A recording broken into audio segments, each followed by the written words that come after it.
అలసత్వానికి ఆయనకు అస్సలు పడదు.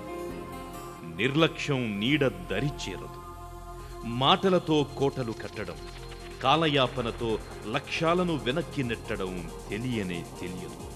వేగం ఆయన వేదం, అంకిత భావం అనుసరించే మార్గం, ఆకాశానికి నిచ్చెనలేసే సంకల్పం, అరుదైన గమ్యాలను ఆగమేఘాల మీద చేరుకునే ఆత్మవిశ్వాసం.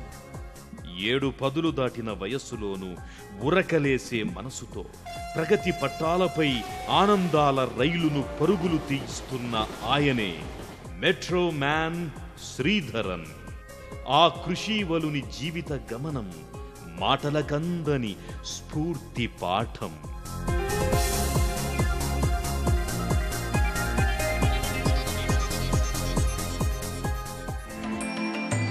సమర్థతను పెంపొందించడానికి, కార్మికుల్లో ప్రేరణను కలిగించడానికి 5 సూత్రాల పద్ధతిని సూచిస్తారు.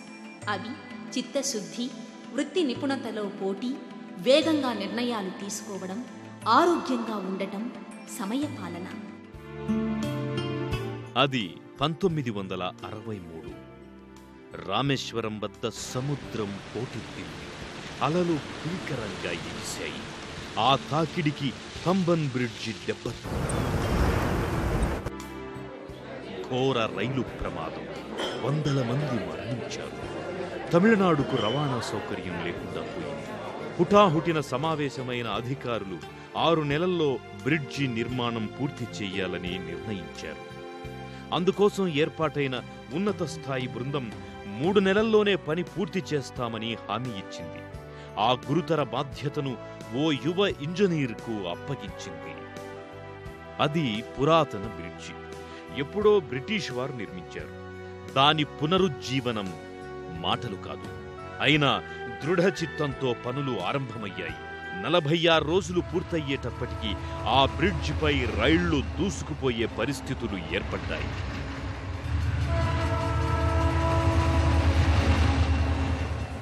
కార్యసాధనలో అలా మెరిసిన ఆ యువ ఇంజనీర్ శ్రీధరన్.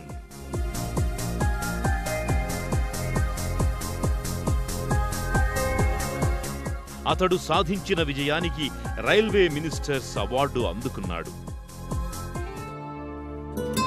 శ్రీధరన్ స్వస్థలం కేరళలోని పాలక్కడ్. ప్రాథమిక విద్య అక్కడే సాగింది. స్కూల్ రోజుల్లో మాజీ ఎన్నికల ప్రధానాధికారి టిఎన్ శేషన్ తన క్లాస్మేట్. పాల్ఘాట్లో ఇంటర్మీడియట్ చదివిన శ్రీధరన్కి ఆంధ్రప్రదేశ్తో ప్రత్యేక అనుబంధం ఉంది. My stay in Andhra Pradesh, it started with my student days in the engineering college, Government Engineering College, Kakinada. I had my engineering education there from 1949 to 1953. నేను కాకినాడ ఇంజనీరింగ్ కాలేజ్లో చదువుకున్నాను. 1949-53 మధ్యకాలంలో నేను కాకినాడలోనే ఉన్నాను. ఆ రోజుల్లో ఉన్నతమైన విద్యా ప్రమాణాలు ఉండేవి. Passing out the college, after joining the Indian Railways, I had the opportunity to work in Andhra Pradesh as divisional engineer, Bazwada. Degree అనంతరం నేను దక్షిణ మధ్య రైల్వే విజయవాడలో డివిజనల్ ఇంజనీర్గా పనిచేశాను. ఆ సమయంలో విజయవాడ, చెన్నై, వాల్తేరు, విజయవాడ ఇంజనీరింగ్ పనులు చేశాను. గుంటూరు, దొనగొండ ఇంకా ఇతర ప్రాంతాల్లోని రైల్వే మీటర్ గేజ్ కార్యాలయాలను పర్యవేక్షించాను. ఆంధ్రప్రదేశ్ భోజనం, ఆ వంటలు అంటే ఇష్టం. Andhra Pradesh, I used to like the place very well. I used to like the Andhra food also very much. Pamban bridge పునరుద్ధరణతో నిర్మాణ రంగంలో శ్రీధరన్ వేగానికి, పనితనానికి మంచి గుర్తింపు లభించింది. 1970లో కలకత్తా మెట్రో రూపకల్పన, నిర్వహణ బాధ్యతలను చేపట్టారు. అక్కడ త్వరితగతిన లక్ష్యాలు చేరుకునే కార్యక్రమాన్ని పకడ్బందీగా అమలు చేశారు. దేశంలోనే తొలి మెట్రో రైల్ మార్గం కోసం పనిచేసిన అనుభవాన్ని సొంతం చేసుకున్నారు. నిపుణులైన సిబ్బందిని ఎంపిక చేసుకోవడం, ముందు నిలిచి మార్గనిర్దేశం చేయడం, నిర్దేశించిన సమయానికి ప్రాజెక్టులు పూర్తి చేసే అంకిత భావం, దృఢ సంకల్పం శ్రీధరన్ అస్త్రశస్త్రాలని రైల్వే శాఖ అప్పటికే గుర్తించింది. రైలు మార్గాల నిర్వహణ చర్చల్లో ఆయన భాగస్వామ్యాన్ని పెంచింది. విజయవాడ, గుంతకల్లులో ఆయన సేవల్ని వినియోగించుకుంది. Cochin shipyard chairman and managing డైరెక్టర్గా కీలక బాధ్యతలను అప్పగించింది. వయోపరిమితి ముగియడంతో 1990లో శ్రీధరన్ రైల్వే నుంచి రిటైర్ అయ్యారు. ప్రభుత్వం మాత్రం పోతపోసిన ఆ అనుభవాన్ని, ఇంజనీరింగ్ ప్రతిభను వదులుకోదలుచుకోలేదు. ఆయన సేవల వినియోగాన్ని కొనసాగించింది. ఎన్నో ఏళ్లుగా ముందుకు కదలని కొంకణ్ రైల్వే మార్గం నిర్మాణ బాధ్యతను ఆయన భుజస్కంధాలపై ఉంచింది. 68 ఏళ్ల వయసులో కార్యరంగంలోకి దిగిన శ్రీధరన్ ఈ ప్రాజెక్టు పూర్తి చేయడంలో ఎన్నో సవాళ్లను అధిగమించారు. రాజకీయ ఒత్తిళ్లను అధిగమించడంలో సాహసిగా నిలబడ్డారు. అవినీతి, అవకతవకలకు వ్యతిరేకంగా మూడో కన్ను తెరిచారు. అయినా నిధుల కొరత కదలనీయకపోతే ప్రజల సహకారం తీసుకుందామంటూ వినూత్న ప్రతిపాదన చేశారు. ప్రభుత్వ బాండ్లను విడుదల చేసి నిధుల ప్రవాహం వచ్చేలా చూశారు. అంత సుదీర్ఘ రైల్వే లైన్ వేసే సామర్థ్యం మనకు లేదు అన్న నిశిత విమర్శలను ఆయన సవాల్గా తీసుకున్నారు. 93 గుహల గుండా పోయే 82 కిలోమీటర్ల పట్టాలతో పాటు 150 బ్రిడ్జీల నిర్మాణాన్ని పూర్తి చేశారు. స్వదేశీ పరిజ్ఞానంతోనే ముంబై, కొచ్చిలను కలిపే 760 కిలోమీటర్ల రైలు మార్గాన్ని సిద్ధం చేశారు. అది నిర్దేశించిన 7 ఏళ్ల గడువులోపే. శ్రీధరన్ ఈ భగీరథ ప్రయత్నం సఫలం కావడంతో ముంబై, కొచ్చిన్ల మధ్య దూరం 3వ వంతుకు తగ్గింది. కొంకణ్ రైల్వే భారతీయుల శాస్త్ర సాంకేతిక సామర్థ్యాన్ని ప్రపంచానికి చాటింది. కొంకణ్ రైల్వే విజయం శ్రీధరన్లోని పట్టుదల, నిబద్ధత కలిగిన ప్రజాసేవకుణ్ణి మరింత వెలుగులోకి తెచ్చింది.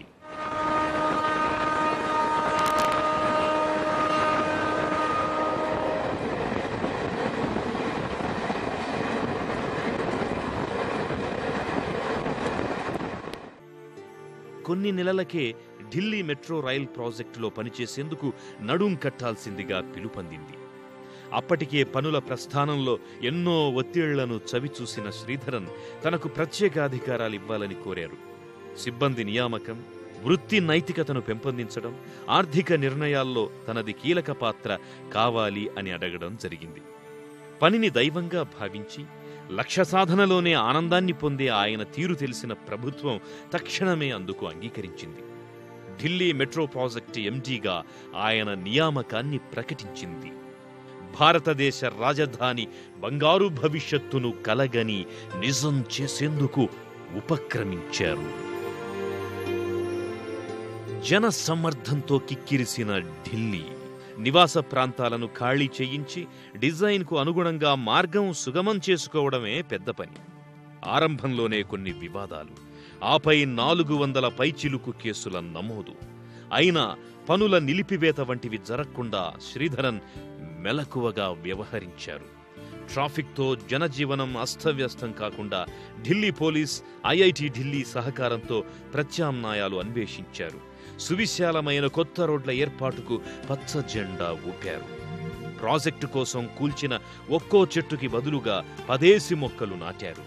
ఇవన్నీ ఒకెత్తు, ప్రాజెక్టు వ్యయం పెరిగిపోకుండా చూసుకోవడం మరొక ఎత్తు. నాణ్యతలో రాజీ పడకుండా చాలా పొదుపుగా వ్యవహరించారు శ్రీధరన్. అత్యాధునిక సాంకేతిక పరిజ్ఞానం, ఆధునిక ఉపకరణాల వినియోగాన్ని ప్రోత్సహించారు. కార్పొరేట్ తరహా పనితీరు ప్రవేశపెట్టారు. ఈ బృహత్ కార్యానికి ఆయన ఎంచుకున్న సిబ్బంది 1000 మంది. పనివేళల్లో ఏకాగ్రత, క్రమశిక్షణ పాటించడం వంటి సూచనలు సత్ఫలితాలనిచ్చాయి. సహోద్యోగుల మెప్పును పొందాయి. జామ్ అంటూ దూసుకెళ్తున్న శ్రీధరన్కి అక్కడక్కడ సడన్ బ్రేకులు తప్పలేదు. కానీ అవి తాత్కాలికమే. కాంట్రాక్టు విషయంలో ఓసారి తీవ్ర రాజకీయ ఒత్తిడి, పనులకు ఆటంకం కలిగాయి. అప్పుడు నేరుగా ప్రధాని వాజ్పేయి జోక్యం చేసుకున్నారు.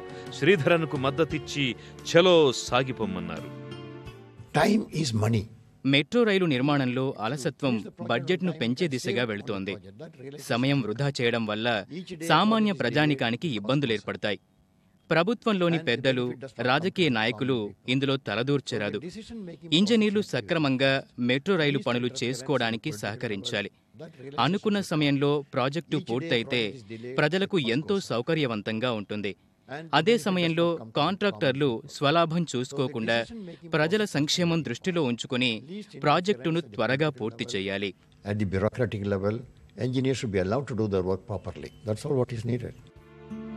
ఆ తరువాత ప్రాజెక్టుకు ఆర్థిక సాయం అందిస్తోన్న జపాన్ ఒక్కసారిగా నిధుల విడుదలకు భీష్మించింది. పోఖ్రాన్ అణు పరీక్షలను కారణంగా చూపింది. అప్పటికే ఢక్కామొక్కీలు తిన్న శ్రీధరన్ వెనుకంజ వేయలేదు, ముందుకే సాగారు. 10 ఏళ్లలో పూర్తి చేయమని అప్పగించిన లక్ష్యాన్ని 7 సంవత్సరాల 3 నెలల్లో పూర్తి చేశారు. లక్షల మంది ప్రజలు హాయిగా నిత్యం రాకపోకలు సాగించేలా 65 కిలోమీటర్ల మెట్రో రైలు సేవల్ని అందుబాటులోకి తెచ్చారు.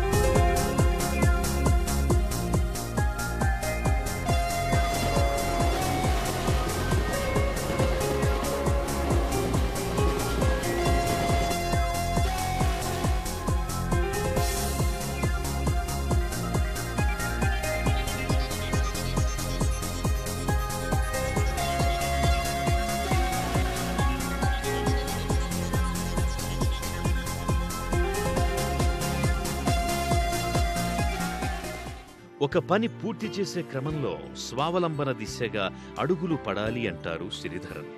నిర్దేశిత వ్యయంతో ఢిల్లీ మెట్రో పనులు పూర్తి చేయడం, రైలు పెట్టెలను, ఇంజన్లను, ఇతర కీలక మెషినరీని దేశీయంగా సమకూర్చడం ఈసారి ఆయన సాధించిన ప్రత్యేకతలు.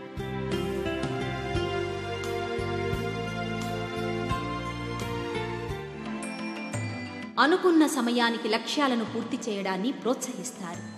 ఢిల్లీ మెట్రో ప్రాజెక్టులో పనిచేసే ప్రతి అధికారి ముందు ఒక డిజిటల్ బోర్డు ఉండేది. అప్పగించిన పని పూర్తి చేయడానికి ఇంకెంత సమయం మిగిలి ఉందో అది ఎప్పటికప్పుడు గుర్తు చేసేది. శ్రీధరన్ నిత్య చైతన్యశీలి. ఒక పని పూర్తయ్యాకే మరొక బాధ్యతను చేపట్టడం ఆయన కలవాటు. ప్రభుత్వం కోరిక మేరకు ఢిల్లీ మెట్రో 2వ దశ పనుల పర్యవేక్షణను ఆయన స్వీకరించారు. బెంగళూరుతో సహా పలు నగరాల మెట్రో రైల్ ప్రాజెక్టుల రూపకల్పనలో పాలు పంచుకుంటున్నారు. హైదరాబాద్ మెట్రో రైల్ డిజైనింగ్, వనరుల సమీకరణ, నిర్వహణ విషయంలోనూ శ్రీధరన్ తమ విలువైన సూచనలు అందించారు. The metro will change the lifestyle in Hyderabad. Metro rail వ్యవస్థ హైదరాబాద్ పౌరుల జీవన విధానాన్ని పూర్తిగా మార్చివేస్తుంది. ప్రజలు ప్రయాణ విషయంలో సమయాన్ని పాటిస్తూ ఒక క్రమ పద్ధతిని అలవరుచుకుంటారు. పౌరులు తమ స్వంత వాహనాలు వాడకుండా పట్టణంలోని దూర ప్రాంతాలకు మెట్రో రైలును ఆశ్రయిస్తారు. ఇది కాలుష్యాన్ని కొంతమేరకు అరికడుతుంది. రోడ్లపై ప్రమాదాలు తగ్గిపోతాయి. సమయానికి ఇళ్లకు, కార్యాలయాలకు చేరుకునే వీలుంటుంది. రోడ్లపై ట్రాఫిక్ జామ్ ఏర్పడదు. ప్రజలు కొంతకాలం తర్వాత ఇంకా ఎక్కువ మెట్రో రైళ్లు కావాలని డిమాండ్ చేసే అవకాశం ఉంటుంది. కాబట్టి పెరుగుతున్న నగరాలకు మెట్రో రైలు ఓ వరం అని చెప్పగలను. Welcome the metro, and there will be demand. More and more metros will be wanting for the city. There will be popular demand will be so much. ఎంత ప్రాజెక్టు చేపట్టినా చిన్న పొరపాటుకు బాధ్యత వహించే తత్వం ఆయన సొంతం. 2009లో నిర్మాణ సమయంలో జరిగిన ప్రమాదానికి ఆయన నైతిక బాధ్యత వహించారు. విధులకు రాజీనామా చేశారు. మెట్రో మ్యాన్ ఆఫ్ ఇండియాగా ప్రపంచం గుర్తించిన శ్రీధరన్ నిర్ణయాన్ని ప్రజలు హర్షించలేదు, ప్రభుత్వము ఆమోదించలేదు. ప్రజలు ఉంచిన విశ్వాసాన్ని ఆయన వమ్ము కానివ్వలేదు. గుర్గావ్, ఘజియాబాద్, నోయిడాలను రాజధానికి కలిపే 120 కిలోమీటర్ల మెట్రో రైల్ ప్రాజెక్టును దిగ్విజయంగా పూర్తి చేశారు. మొక్కవోని దీక్షతో లక్షల మందికి మెట్రో రైలు సేవలను త్వరితగతిన అందుబాటులోకి తెచ్చిన శ్రీధరన్ సేవలకు 2001లో పద్మశ్రీ పురస్కారం లభించింది. 2003లో ప్రఖ్యాత టైమ్స్ మ్యాగజైన్ ఆసియా హీరోల జాబితాలో ఆయన పేరును చేర్చింది. అదే సంవత్సరం all India institute of management association ఆయన అందించిన పౌర సేవలకు పురస్కారాన్ని ప్రకటించింది. సైన్స్ రంగంలో శ్రీధరన్ విశేష కృషిని గుర్తిస్తూ 2004లో ఐఐటి ఢిల్లీ డాక్టరేట్ డిగ్రీని అందించింది. ఉద్యోగ విధులతో ప్రగతికి బాటలు పరిచిన ఆయనను 2005లో ఫ్రాన్స్ ప్రభుత్వం నైట్ ఆఫ్ ది లేజియన్ అవార్డుతో గౌరవించింది. 6 దశాబ్దాల అలుపెరగని కృషితో ప్రజల జీవన ప్రమాణాల పెంపునకు తోడ్పడిన శ్రీధరన్ కు భారత ప్రభుత్వం 2008లో పద్మ విభూషణ్ ఇచ్చి సత్కరించింది. 2009లో రాజస్థాన్ టెక్నికల్ యూనివర్సిటీ ఆయనకు డీలిట్ ప్రదానం చేసింది. 2012లో సీతారాం జిందాల్ ఫౌండేషన్ వారు శ్రీధరన్ కు జిందాల్ ప్రైజ్ ఇచ్చి గౌరవించారు. 2013లో మహామాయ టెక్నికల్ యూనివర్సిటీ ఆయనకు డాక్టర్ ఆఫ్ సైన్స్ ప్రదానం చేసింది. శ్రీధరన్ అవిశ్రాంత కృషితో కొంకణ్ రైల్వే దేశంలోనే తలమానిక వ్యవస్థగా రూపుదిద్దుకుంది. ఢిల్లీ మెట్రో ప్రాజెక్టుల విజయంతో నిత్యం 10 లక్షల మంది ప్రయోజనాన్ని పొందుతున్నారు. High speed metro, airport, rail lane సేవలకు మార్గం సుగమమయ్యింది. ఒక మామూలు ఉద్యోగిగా దేశానికి ఇంత చేసిన ఇసుమంత ప్రచారం కోరుకోని నిగర్వి Sridharan. Various state governments in getting metros in Hyderabad, Bangalore, Ahmedabad, Bombay, Chennai, Calcutta, all these cities now planning metros. ప్రస్తుతం నేను దేశంలోని అనేక రాష్ట్రాలకు మెట్రో రైలు వ్యవస్థ ఏర్పాటులో నిమగ్నమై ఉన్నాను. అహ్మదాబాద్, ముంబై, చెన్నై, బెంగళూరు నగరాల్లో మెట్రో రైలు ఏర్పాటుకు కృషి చేస్తున్నాను. Bangladesh for a metro in Dhaka. There were the Pakistan government even evinced sort of interest in Delhi metro. దేశంలో మెట్రో రైలు విజయవంతమైన అనంతరం అనేక దేశాల ప్రభుత్వాలు వారి దేశాల్లో మెట్రో రైలు ఏర్పాటు కోసం నాకు ఆహ్వానాలు పంపుతున్నాయి. పాకిస్తాన్, దమస్కస్, శ్రీలంక, బంగ్లాదేశ్ దేశాలు మెట్రో రైలుపై నా సలహాలు తీసుకుంటున్నాయి.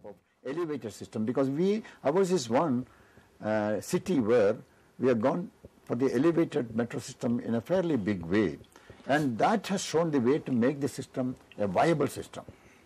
If you had gone for this thing as an underground system. ప్రపంచంలో ఉన్న 134 దేశాల్లోని మెట్రో రైళ్లలో కేవలం 4 నగరాల్లోని మెట్రో రైళ్లే లాభాల్లో పయనిస్తున్నాయి. వాటిలో ఢిల్లీ ఒకటి కావడం నాకెంతో గర్వంగా ఉంది. They are Hong Kong, Singapore, Seoul, that is in South Korea, and Delhi Metro. Konkan మరియు ఢిల్లీ మెట్రో నిర్మాణాలతో సహా తదితర ప్రాజెక్టులను పూర్తి చేసిన శ్రీధరన్ ఇప్పుడు మరొక ప్రాజెక్టు వైపు పయనం సాగించారు. అదే కేరళలోని కొచ్చి మెట్రో రైల్ ప్రాజెక్ట్. 2013 జూన్లో ప్రారంభమైన ఈ ప్రాజెక్ట్ 2017 జూన్ నాటికి పూర్తయింది. జూన్ 17న దేశ ప్రధానమంత్రి శ్రీ నరేంద్ర మోదీ చేతుల మీదుగా కొచ్చి మెట్రో ప్రారంభమైంది. అలువ నుండి పలారివాటం వరకు సుమారు 14 కిలోమీటర్లు సాగే ఈ రైలు ప్రయాణం కొచ్చి నివాసులతో సహా ఇతరులకు కూడా ఉపయోగపడుతోంది.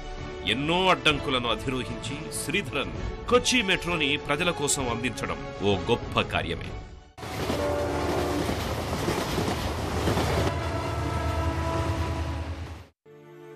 తనకొచ్చే పింఛన్ సొమ్మును కుటుంబ అవసరాలకు వాడుకుంటారు. ఢిల్లీ మెట్రో ప్రాజెక్ట్ ఇచ్చే వేతనాన్ని తన మాతృమూర్తి పేరిట ఏర్పాటు చేసిన స్వచ్ఛంద సంస్థ సేవలకు వినియోగిస్తారు. నైతిక విలువలు, అవినీతిరహిత భావనలతో సమాజం పరిఢవిల్లాలని తపన పడే మెట్రో శ్రీధరన్ ఆ దిశలో ప్రజా చైతన్య కార్యక్రమాల్లో చురుగ్గా పాల్గొంటున్నారు. ప్రభుత్వం, స్వచ్ఛంద సంస్థలు బహుమతులుగా ఇచ్చే నగదును సైతం ప్రజోపయోగ కార్యక్రమాలకే వెచ్చిస్తున్నారు. My whole career, basically 2 principles have guided me. One was integrity. నా వృత్తిగత జీవితంలో నేను ఈ స్థితిలో ఉండడానికి కారణం నేను నమ్ముకున్న నిజాయితీ, కఠోర పరిశ్రమలే. ఎంతో అంకితభావంతో చేపట్టిన ప్రతి పనిని విజయవంతంగా పూర్తి చేశాను. క్రమశిక్షణ కలిగిన సైనికుడిలాగా ఎంచుకున్న లక్ష్యాన్ని చేరుకోవడానికి ప్రయత్నించాను, ఫలితాలు సాధించాను. ఈ దేశ యువ ఇంజనీర్లకు నేనిచ్చే సందేశం ఏమిటంటే, నిస్వార్థంతో, నిజాయితీతో ఈ దేశాభివృద్ధికి కృషి చెయ్యాలి. దేశాన్ని అన్ని రంగాల్లో అభివృద్ధి చెయ్యాలి. Ultimately, you will be able to do the work well and will get the satisfaction out of it. ఉద్యోగం, జీతం ఎంత ముఖ్యమో వ్యక్తిగత జీవితం అంతకంటే ముఖ్యం. పనిని గంటల్లో కాకుండా లక్ష్య సాధనలో చూడాలి. అప్పగించిన పని పూర్తయ్యాక ఉద్యోగి ఖాళీగా కార్యాలయంలో ఉండాల్సిన అవసరం లేదు. జీవితంలో ప్రతి క్షణం విలువైంది. ఎటూ కదల్లేని చెట్టు కూడా ఎందరికో నీడనిస్తుంది. సాధించిన వాటితో పొంగిపోకుండా ఇంకా ఏదో సాధించాలని కలలుగంటూ 100 పరుగులు దాటాక వికెట్ పారేసుకునే ఆటగాడిలా కాకుండా మరింత శ్రద్ధగా ముందుకు సాగాలని లక్ష్య సాధనలో అలుపెరగక శ్రమిస్తూ విజయాలు సాధించే ఈ శ్రీధరన్ ఈ తరానికి స్ఫూర్తి ప్రదాత.